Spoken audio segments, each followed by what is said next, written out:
Hi friends, ಎಲ್ರಿಗೂ ನಮಸ್ಕಾರ. Welcome back to my YouTube channel Uma channel life style. ಇವತ್ತಿನ ವಿಡಿಯೋದಲ್ಲಿ ನಾನು ಬ್ಲೌಸ್ಗೆ ಪೈಪಿಂಗ್ನ ಯಾವ ರೀತಿ ಮಾಡೋದು ಅಂತೇಳಿ ತಿಳಿಸ್ಕೊಡ್ತಾ ಇದ್ದೀನಿ. ತುಂಬ ಜನ ಕೇಳ್ತಾ ಇದ್ದೀರಾ, ಬ್ಲೌಸ್ ಸ್ಟಿಚ್ ಮಾಡ್ತೀವಿ, ಪೈಪಿಂಗ್ ಪರ್ಫೆಕ್ಟಾಗಿ ಬರ್ತಾಯಿಲ್ಲ, ತಿಳಿಸ್ಕೊಡಿ ಅಂತ ಹೇಳಿದ್ರಿ. ಹಾಗಾಗಿ ಈ ವಿಡಿಯೋನ ಮಾಡ್ತಾಯಿದ್ದೀನಿ. ಈಗ ನಾನು ಇದು ಪೂರ್ತಿಯಾಗಿ ಬ್ಲೌಸ್ನ ಎಲ್ಲ ರೆಡಿ ಮಾಡಿದ್ದೀನಿ, ಪೈಪಿಂಗ್ ಅಷ್ಟೇ ಮಾಡಿಲ್ಲ. ನಾವು ಪೈಪಿಂಗ್ ಮಾಡುವಾಗ ಯಾವಾಗಲೂ ಕ್ರಾಸ್ ಪೀಸ್ನೇ ಕಟ್ ಮಾಡ್ಕೋಬೇಕು. ಸ್ಟ್ರೇಟಾಗಿ ನಾವು ಪೀಸ್ನ ಕಟ್ ಮಾಡಿಕೊಂಡ್ರೆ ತುಂಬ ಏನಾಗುತ್ತೆ ಅಂತಂದರೆ ಅದು ರಿಂಗ್ ಥರ ಬರುತ್ತೆ. ಹಾಗಾಗಿ ಕ್ರಾಸ್ ಪೀಸ್ನ ನಾವು ತೊಗೊಂಡ್ರೆ ತುಂಬ ನೀಟಾಗಿ ಬರುತ್ತೆ ಪೈಪಿಂಗು.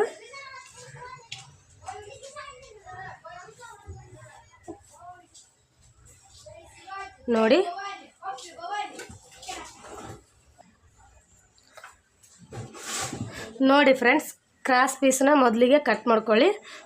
ಒಂದು ಸ್ಕೇಲ್ ತೊಗೊಳ್ಳಿ, ಸ್ಕೇಲಿಂದ ಕಟ್ ಮಾಡ್ಕೊಳ್ಳಿ. ಯಾಕಂದರೆ ಬಿಗಿನರ್ಸ್ ಕಟ್ ಮಾಡುವಾಗ ಕ್ರಾಸಾಗಿ ಹೋಗ್ತಾ ಇರುತ್ತೆ. ಹಾಗಾಗಿ ಒಂದು ಸ್ಕೇಲ್ ತೊಗೊಂಡು ಈ ರೀತಿ ಕ್ರಾಸಾಗಿ ಫಸ್ಟ್ ಒಂದು ಮಾರ್ಕ್ನ ಮಾಡ್ಕೊರಿ. ಮಾರ್ಕ್ ಮಾಡಿದ ನಂತರ 1.5 ಇಂಚು ಅಷ್ಟು ಅಗಲನ ತೊಗೊರಿ ಬಟ್ಟೆದು. ನೋಡಿ, ಇಲ್ಲಿ ತೋರಿಸ್ತಾ ಇದ್ದೀನಿ ನಾನು. 1.5 ಇಂಚಿಗೆ ಮಾರ್ಕ್ ಮಾಡ್ತಾ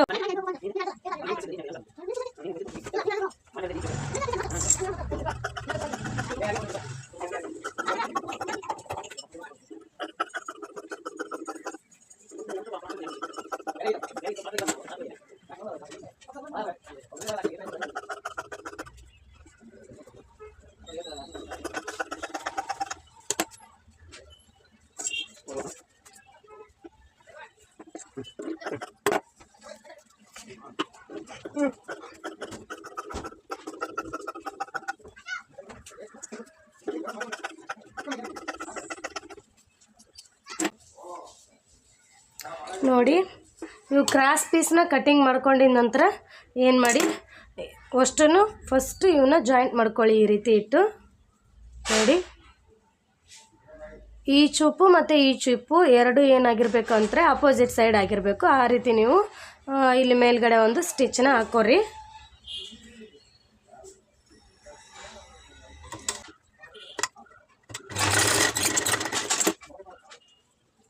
ನಿಮ್ಮ ಬ್ಲೌಸ್ ಎಷ್ಟು ಬೇಕಾಗುತ್ತೆ ಅಷ್ಟೇ ನೋಡ್ಕೊಂಡು ನೀವು ಕಟಿಂಗ್ ಮಾಡ್ಕೊಳ್ಳಿ.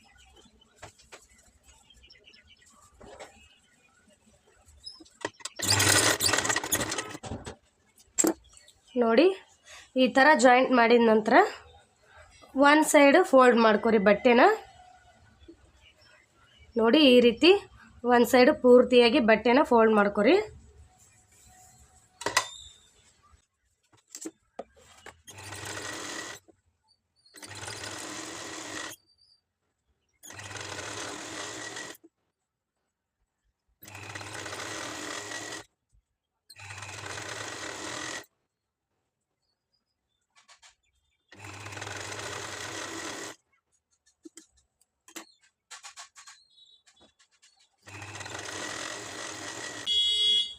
ನೋಡಿ, ಈ ರೀತಿ ಒಂದು ಸೈಡ್ ಫೋಲ್ಡ್ ಮಾಡಿದ ನಂತರ ಬ್ಲೌಸ್ಗೆ ನೀಟಾಗಿ ಅಟ್ಯಾಚ್ ಮಾಡ್ತಾ ಹೋಗಬೇಕು.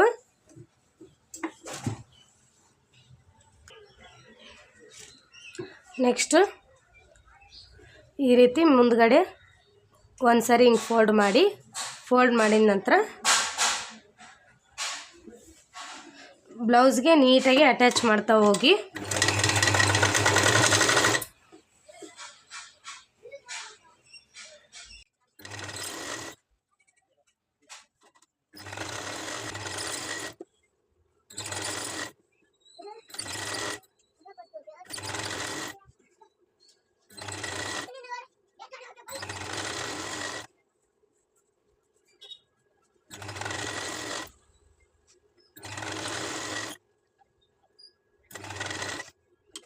ನೋಡಿ, ಈ ಲಾಸ್ಟ್ ಎಡ್ಜಲ್ಲಿ ಸಹ ನೀವು ಈ ರೀತಿ ಫೋಲ್ಡ್ ಮಾಡಿ ಬಟ್ಟೆ ಒಳಗಡೆ.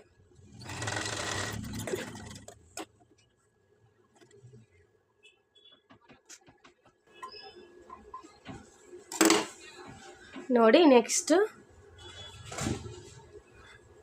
ಈ ರೀತಿ ರೌಂಡಾಗಿ ಸ್ಟಿಚ್ ಹಾಕಿದ ನಂತರ ಇಲ್ಲಿ ಸ್ವಲ್ಪ ಬಟ್ಟೆನ ಇದು ಎಕ್ಸ್ಟ್ರಾ ಅನಿಸಿದರೆ ಸ್ವಲ್ಪ ಕಟ್ಟಿಂಗ್ ಮಾಡ್ಕೊಳ್ಳಿ. ಮತ್ತು ಪೂರ್ತಿ ಒಳಗಡೆ ಮಾಡಬೇಡಿ, ಮಿಸ್ಸಾಗಿ ಮತ್ತು ಒಳಗಡೆ ಬಟ್ಟೆನ ಕಟ್ ಮಾಡಬಾರ್ದು. ನೀಟಾಗಿ ಸ್ವಲ್ಪ ಜಾಸ್ತಿ ಬಟ್ಟೆ ಅನಿಸಿದ್ರಷ್ಟೇ ಕಟ್ ಮಾಡ್ಕೊಳ್ಳಿ, ಇಲ್ಲಾಂದರೆ ಕರೆಕ್ಟ್ ಇದೆ ಅಂತ ಅಂದರೆ ಬಿಟ್ಬಿಡಿ, ನಡೆಯುತ್ತೆ.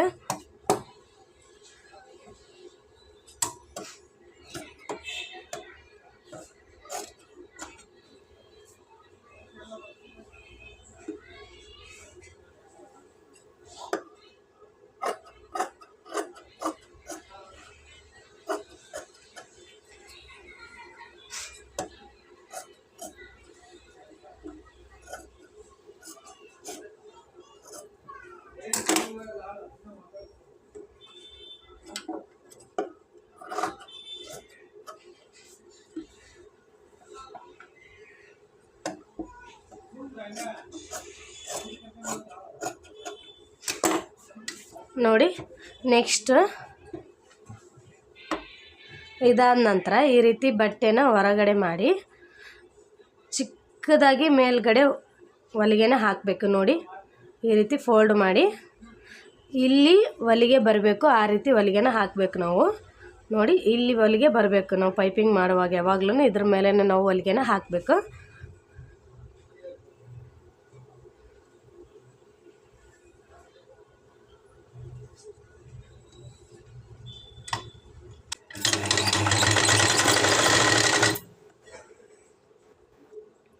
ನೋಡಿ, ಈ ರೀತಿ ಒಳಗಡೆ ಫೋಲ್ಡ್ ಮಾಡಿ ಒಂದು ಸ್ವಲ್ಪ ಪೈಪ್ ಥರ ಆಗಬೇಕು, ಪೈಪಿಂಗ್ ಥರ ಬರಬೇಕು. ಅದು ಸಣ್ಣದು ಚಿಕ್ಕದಾಗಿ, ತುಂಬ ದಪ್ಪನೂ ಮಾಡಬಾರ್ದು ಮತ್ತು ಪೂರ್ತಿ ತೆಳು ಎಷ್ಟು ಮಾಡೋಕ್ಕೆ ಸಾಧ್ಯ ಆಗುತ್ತೆ ಅಷ್ಟು ನೀಟಾಗಿ ನಾವು ತೆಳುವಾಗಿ ಮಾಡಿದರೆ ಪೈಪಿಂಗ್ ಚೆನ್ನಾಗಿ ಬರ್ತೈತಿ.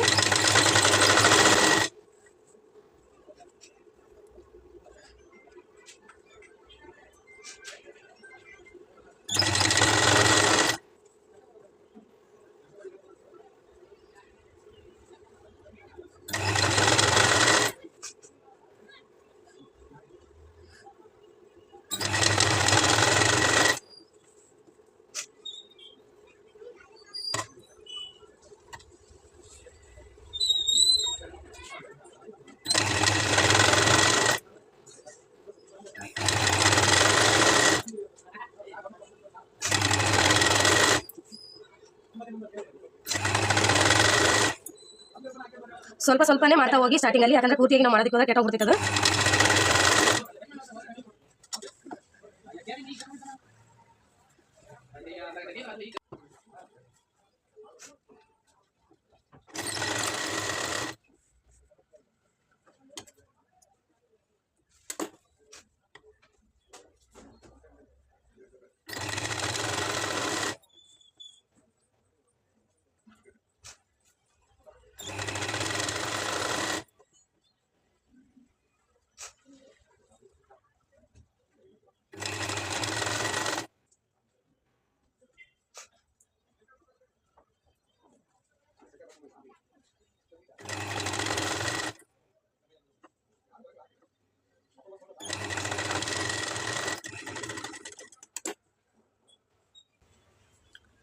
ನೋಡಿ ಫ್ರೆಂಡ್ಸ್,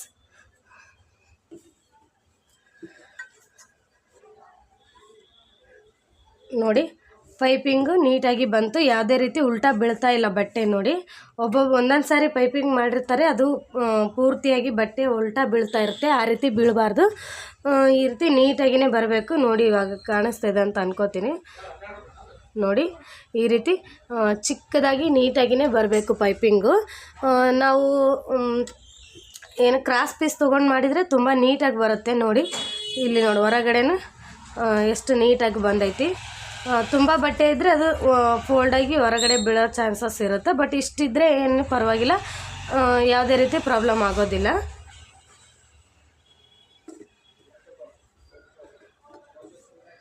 ನೋಡಿ, ಸ್ಟಾರ್ಟಿಂಗಲ್ಲಿ ಪೈಪಿಂಗ್ ಮಾಡೋರಿಗೆ ಸ್ವಲ್ಪ ಕಷ್ಟ ಆಗ್ತಿರುತ್ತೆ. ನೀವೇನು ಮಾಡಿ ಅಂತಂದರೆ ಒಂದು ವೇಸ್ಟ್ ಬಟ್ಟೆನ ತೊಗೊಂಡು ಈ ರೀತಿ ರೌಂಡಾಗಿ ಕಟಿಂಗ್ ಮಾಡ್ಕೊರಿ. ಅದನ್ನು ಮಾಡಿ ಬೇರೆ ಕಲರ್ ಬಟ್ಟೆನ ನೀವು ಪೈಪಿಂಗ್ ಮಾಡಿದರೆ ಗೊತ್ತಾಗುತ್ತೆ ಯಾವ ಸೈಡು ದೊಡ್ಡದು ಬಂದೈತಿ ಮತ್ತು ಯಾವ ಸೈಡು ಚಿಕ್ಕದು ಬಂದೈತಿ ಅಂತೇಳಿ ಈ ರೀತಿ ಗೊತ್ತಾಗುತ್ತೆ. ಒಂದು ಸ್ವಲ್ಪ ಫಸ್ಟಿಗೆ ನಾವು ಬ್ಲೌಸ್ ಕಲಿತಾ ಇದ್ದೀವಿ ಅಂತ ಅಂದರೆ ಫಸ್ಟ್ ನಾವು ಪ್ರಾಕ್ಟೀಸ್ ಮಾಡಬೇಕು. ಇದನ್ನು ಪೈಪಿಂಗು ಪ್ರಾಕ್ಟೀಸ್ ಮಾಡಿದರೆ ತಾನಾಗಿಯೇ ಬರುತ್ತೆ. ವೇಸ್ಟ್ ಬಟ್ಟೆ ಮೇಲೆ ಪದೇ ಪದೇ ಟ್ರೈ ಮಾಡಿದರೆ ನಿಮಗೆ ಖಂಡಿತ ಬರುತ್ತೆ. ವಿಡಿಯೋ ಇಷ್ಟ ಆದರೆ ದಯವಿಟ್ಟು ನನ್ನ ಚಾನಲ್ನ ಸಬ್ಸ್ಕ್ರೈಬ್ ಮಾಡ್ಕೊಳ್ಳಿ ಮತ್ತು ಪಕ್ಕದಲ್ಲಿರುವ ಬೆಲ್ ಐಕನ್ ಕ್ಲಿಕ್ ಮಾಡಿ. ಮತ್ತೆ ಸಿಗ್ತೀನಿ ಮುಂದಿನ ವಿಡಿಯೋದಲ್ಲಿ. Thank you for watching.